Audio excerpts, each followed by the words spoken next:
बेटी की शादी कर दी आपने। और बहुत सारे ऐसे घर भी होंगे जिन्होंने अपनी बेटी को ये भी कह दिया होगा कि अब बस, अब तुम अपने ससुराल में रहोगी, वहीं तुम्हारा जीना है, वहीं तुम्हारा मरना है। और पुराने लोग तो ये भी कह देते हैं कि अब तुम्हारी अर्थी वहीं से निकलेगी, ससुराल से। तो इसी तरह से निभाना है कि भले कुछ हो जाए, आपको निभाना है। लेकिन एक चीज़ बताएं आपको, ये वो समय नहीं है, वो समय नहीं है। बेटी आपकी है और आपको वो सारे शब्दों को भी सुनना है जो वो कहती नहीं है। वो निभाने की पूरी कोशिश करती है, वो नहीं कहना चाहती आपसे, वो नहीं शिकायत करना चाहती आपसे।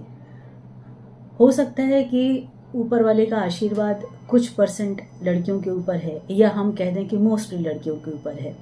सारे ससुराल में बहुत खुश हैं, हैप्पी फैमिली जी रही हैं, सास ससुर सब अच्छे और पति बहुत अच्छा। लेकिन जब भी माँ बाप का ये फ़र्ज़ बनता है, जब भी वो अपनी बेटी से मिलें तो उन शब्दों को ज़रूर सुने जो वो नहीं कह पाती है। कम से कम ये कह के अपनी बेटी को ज़रूर भेजें कि निभाएं, पूरी तरह से निभाएं उसको। 100% अपना देना है, कोताही नहीं करनी है किसी चीज़ में, कमी नहीं करनी है किसी चीज़ में। लेकिन अगर ना निभा पाए और हर दिन का जीना मरने जैसा लगने लगे, तो अपने घर वापस आ जाएं। माँ बाप का घर बेटियों का घर भी होना चाहिए। जिस तरह से बेटों का घर है, उसी तरह बेटियों का घर भी होना चाहिए। और ये उनको समझा के, सुझा के, और उनको ये पूरी तरह से आशा और विश्वास के साथ जोड़ के भेजें कि ससुराल में जाना समाज का नियम है और हर लड़की को शादी करके जाना होता है।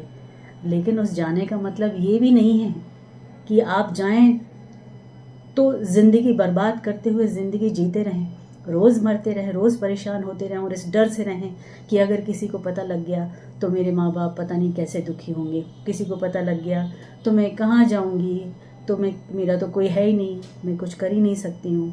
तो आज वो ज़िंदगी नहीं है।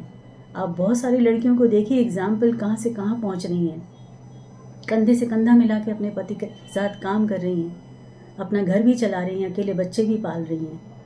तो निभाना हमारा फ़र्ज़ है।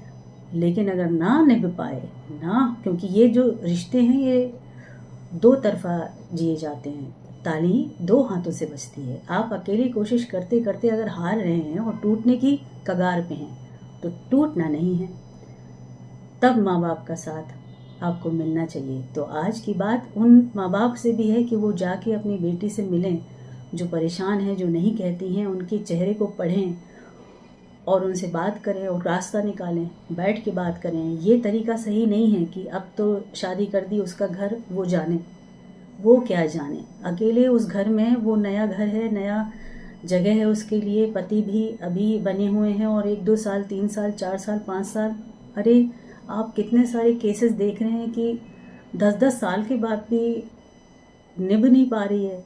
तो इशू क्या है? अगर आपकी बेटी का प्रॉब्लम है तो उसको समझाइए, और अगर बेटी का प्रॉब्लम बिल्कुल नहीं है, उसने पूरी तरीके से निभाने की कोशिश की है, तो फिर उसका साथ दीजिए, उसके साथ मिल जाइए, उसको उस जगह से निकालिए। हो सके तो दूसरी जगह सेटल करने की कोशिश करिए, और अगर दूसरी जगह शादी नहीं भी हो तो कोई बात नहीं, आप अपने साथ उसको रखिए।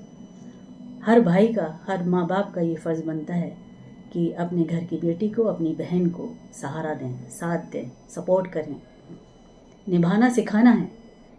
लेकिन अगर निभाने के बाद भी वो टूटने की कगार पे है, तो टूट जाने तक उसके लिए रुकना नहीं है, खुद जाना है, सपोर्ट करना है, उससे मिलना है, उसको बुलाना है साथ में।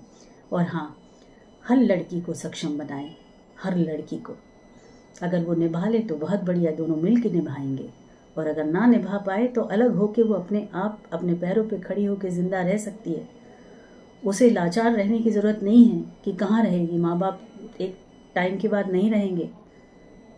तो अकेली ना पड़े, टूट ना जाए, तो उसको सक्षम बनाना बहुत ज़रूरी है।